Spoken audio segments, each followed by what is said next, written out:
हाय, मेरा नाम रवि ढींगरा है।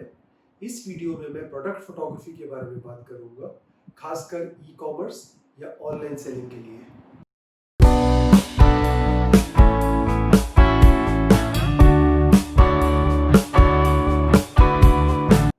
जब हम ई कॉमर्स फोटोग्राफी या ऑनलाइन सेलिंग के लिए फोटोग्राफी की बात करते हैं, तो हमें कुछ चीज़ों का ध्यान रखना पड़ता है। मैं इस वीडियो में उन्हीं चीज़ों के बारे में आपको बताऊंगा। ई कॉमर्स फोटोग्राफी में सबसे ज़्यादा इंपॉर्टेंट चीज़ आपको जो ध्यान में रखनी है वो ये कि क्लाइंट खरीदने से पहले आपका प्रोडक्ट नहीं देख रहा।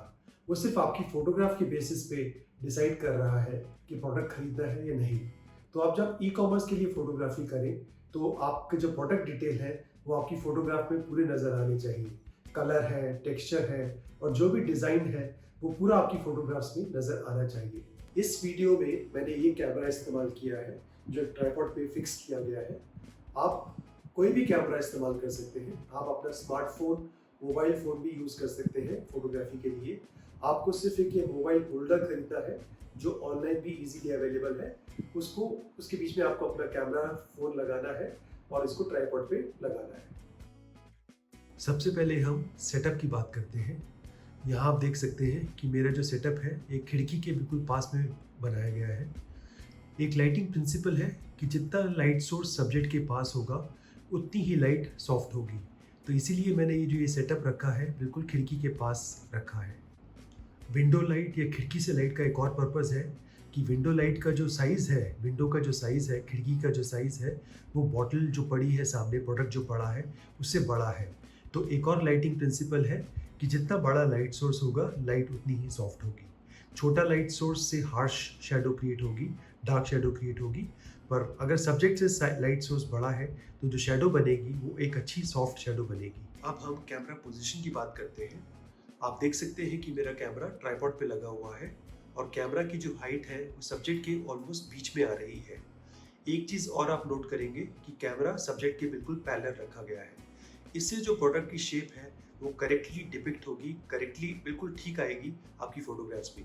अगर कैमरा पैरेलल नहीं है, थोड़ा सा ऊपर से टिल्ट कर रहा है या नीचे से टिल्ट कर रहा है, तो प्रोडक्ट की शेप डिस्टॉर्ट हो जाएगी और फोटोग्राफ में वो ठीक नहीं लगेगी। यहाँ एक चीज़ आप और नोट कीजिए कि जो कैमरा मैंने प्लेस किया है वो वर्टिकल फॉर्मेट में रखा है, क्योंकि बॉटल जो है वो एक टॉल बॉटल है, लंबी है। तो प्रोडक्ट की शेप के हिसाब से आपको कैमरा की पोजीशन चूज़ करनी है कि आपको कैमरा हॉरिजॉन्टल रखना है या कैमरा वर्टिकल रखना है, लैंडस्केप मोड में रखना है या पोर्ट्रेट मोड में रखना है। यहाँ पर कैमरा पोर्ट्रेट मोड में है क्योंकि सब्जेक्ट लंबा है, टॉल है।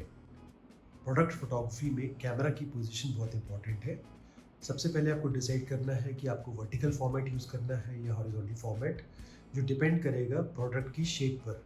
अगर प्रोडक्ट चौड़ा है तो आप हॉरिजॉन्टल फॉर्मेट यूज़ करेंगे, अगर प्रोडक्ट लंबा है तो आप वर्टिकल फॉर्मेट यूज़ करेंगे। दूसरी इंपॉर्टेंट चीज़ है कि कैमरा की हाइट प्रोडक्ट के सेंटर में आनी चाहिए, ऑलमोस्ट ऊपर नीचे नहीं होनी चाहिए। और तीसरा सबसे ज़्यादा इंपॉर्टेंट है, कैमरा सब्जेक्ट के बिल्कुल पैरेलल रहना चाहिए। अगर कैमरा पैरेलल नहीं है तो सब्जेक्ट की शेप जो है वो डिस्टॉर्टेड आएगी, वो एक्यूरेटली आपकी फोटोग्राफ्स में नहीं आएगी। यहाँ पर ट्राइपॉड बहुत यूज़फुल रहता है। एक, आपका कैमरा शेक नहीं होता है क्योंकि अब जब आप अंदर शूट करते हैं तो लाइट कम रहती है और आपको 2 शटर स्पीड यूज़ करने की ज़रूरत पड़ेगी। नंबर 2, जैसे मैंने आपको बताया कि कैमरा की पोजीशन भी बहुत इंपॉर्टेंट है, तो ट्राइपॉड से आप कैमरा की पोजीशन जो है वो प्रॉपर्ली मेंटेन कर सकते हैं। हम अवेलेबल लाइट को कैसे यूज़ करते हैं ये बहुत इंपॉर्टेंट है। लाइट हमें सॉफ्ट चाहिए। यहाँ आप देख सकते हैं कि खिड़की और सब्जेक्ट बहुत पास-पास है तो उसकी वजह से लाइट सॉफ्ट आ रही है। और लाइट का जो सोर्स है, विंडो जो है, जो खिड़की है, वो प्रोडक्ट से काफ़ी बड़ी है, उसकी वजह से भी लाइट सॉफ्ट हो रही है। बट कई बार ऐसा भी हो सकता है कि लाइट जो खिड़की से आ रही है वो डायरेक्ट सनलाइट आ रही हो, तो उसकी वजह से लाइट इतनी सॉफ्ट नहीं रहेगी। तो यहाँ हम लाइट को डिफ्यूज़ कर सकते हैं। तो मैं अभी आपको बताऊँगा कि आपको लाइट को कैसे डिफ्यूज़ कर सकते हैं। यहाँ पर मैंने खिड़की के ऊपर जो ब्लाइंड लगी है उसको नीचे कर दिया है। उसकी वजह से अब जो लाइट एंटर कर रही है बहुत सॉफ्ट और डिफ्यूज़ आ रही है। यदि आपके पास ऐसा ब्लाइंड नहीं है तो आप एक सिंपली एक सफ़ेद पतला कपड़ा बीच में आप लगा सकते हैं खिड़की के ऊपर, जो सब्जेक्ट और खिड़की के बीच में रहेगा, जिसकी वजह से जो हार्श लाइट अगर आ रही है, डायरेक्ट सनलाइट अगर आ रही है, तो वो सॉफ्ट लाइट हो जाएगी। अब मैं बैकग्राउंड के बारे में बताता हूँ। मैंने सिंपली एक चार्ट पेपर लिया है वाइट कलर का, जो स्टेशनरी शॉप पे इजीली अवेलेबल है। आधा पेपर आप नोट करेंगे कि दीवार पे लगा हुआ है और आधा पेपर टेबल पे आ रहा है। यहाँ पर एक चीज़ बहुत इम्पॉर्टेंट है कि जो पेपर है, जहाँ पर दीवार और टेबल है, वहाँ पर एक कर्व बन रहा है। यहाँ पर कोई फोल्ड नहीं है। तो ये बेसिकली एक सीमलेस फील देता है। जब आप सामने से फ़ोटो क्लिक करेंगे तो आपको कोई लाइन या जॉइंट नज़र नहीं आएगा और एडिटिंग के टाइम इसमें बहुत आसानी रहेगी। यह सामने से व्यू है। आप देख सकते हैं कि सब्जेक्ट के पीछे बिल्कुल सीमलेस है। कोई लाइन नज़र नहीं आ रही, कोई जॉइंट नज़र नहीं आ रहा, जो टेबल और दीवार के बीच का जो एरिया है। तो जब आप एडिटिंग करेंगे तो ये बहुत हेल्पफुल रहेगा। अब मैं कैमरा सेटिंग्स के बारे में बात करता हूँ। मेरा कैमरा अपर्चर प्रायोरिटी मोड पर है और मैंने f11 अभी चूज़ किया है। आपको जितनी डेप्थ ऑफ फील्ड चाहिए, जितनी बैकग्राउंड में और फोरग्राउंड में शार्पनेस चाहिए, आप उसके हिसाब से अपर्चर को सेट कर सकते हैं। ISO मैंने 100 रखा है क्योंकि कैमरा ट्राइपॉड पे है और कैमरा शेक होने का चांस नहीं है। शटर स्पीड कैमरा ने अपने आप डिटरमिन कर ली है। क्योंकि लाइट एक साइड से आ रही है तो सब्जेक्ट की दूसरी तरफ शैडो क्रिएट हो रही है। सब्जेक्ट थोड़ा डार्क लग रहा है दूसरी साइड। तो यहाँ पर हम एक रिफ्लेक्टर का इस्तेमाल करेंगे जो फिल लाइट का काम करेगा।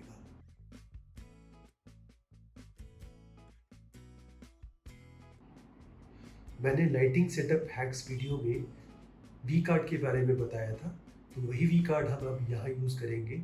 और आप देख सकते हैं कि वी कार्ड को मैंने लाइट की ऑपोजिट डायरेक्शन में रखा है।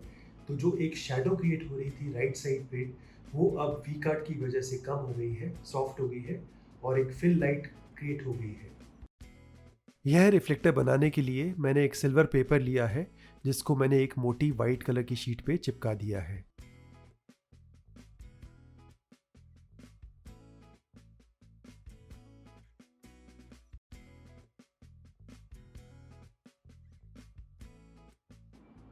ई कॉमर्स फोटोग्राफी या ऑनलाइन सेल्स में क्लाइंट आपका प्रोडक्ट नहीं देखता, वो सिर्फ आपकी फ़ोटोग्राफ्स देखता है, जिसके बाद वो डिसाइड करता है कि प्रोडक्ट को खरीदना है या नहीं खरीदना। तो जब हम product photography e commerce purposes के लिए करते हैं, तो हम सिर्फ एक एंगल नहीं लेते, हम उसके मल्टीपल एंगल्स लेते हैं, जिसकी वजह से प्रोडक्ट का डिज़ाइन, शेप, फॉर्म, कलर सब प्रॉपरली आपकी फ़ोटोग्राफ्स में डिपिक्ट हो सके। इस प्रोडक्ट में आप कैमरा की पोजीशन देख सकते हैं। कैमरा की हाइट ऑलमोस्ट प्रोडक्ट के सेंटर में आ रही है, प्रोडक्ट के बीच में आ रही है और कैमरा और सब्जेक्ट जो डब्बा है, बॉक्स है, बिल्कुल पैरेलल है। और कैमरा को हमने हॉरिजॉन्टल फॉर्मेट में रखा है क्योंकि प्रोडक्ट चौड़ा है, लंबा नहीं है।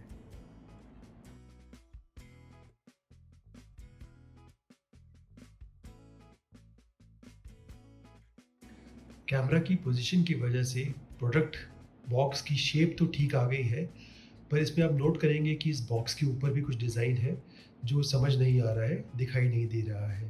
तो यहाँ हमें अपनी कैमरा की पोजीशन को चेंज करना पड़ेगा, कैमरा की हाइट बढ़ानी पड़ेगी और कैमरा को नीचे की तरफ थोड़ा घुमाना पड़ेगा, थोड़ा टिल्ट करना पड़ेगा, ताकि ऊपर के डिटेल भी हम अपने प्रोडक्ट में दिखा सकें अपनी फ़ोटोग्राफ के माध्यम से।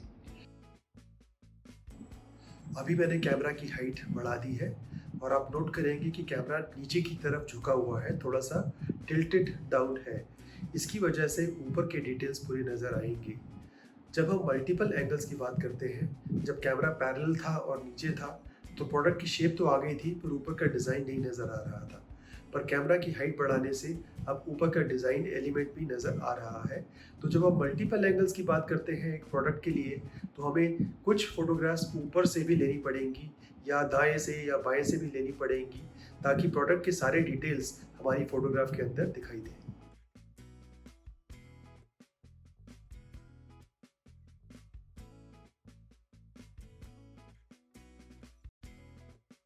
उम्मीद है आपको ये वीडियो पसंद आया होगा और इससे आपको काफ़ी इन्फॉर्मेशन मिली होगी। यदि आपके कोई प्रश्न है या कुछ और आप जानना चाहें तो नीचे कमेंट्स में आप लिखिए।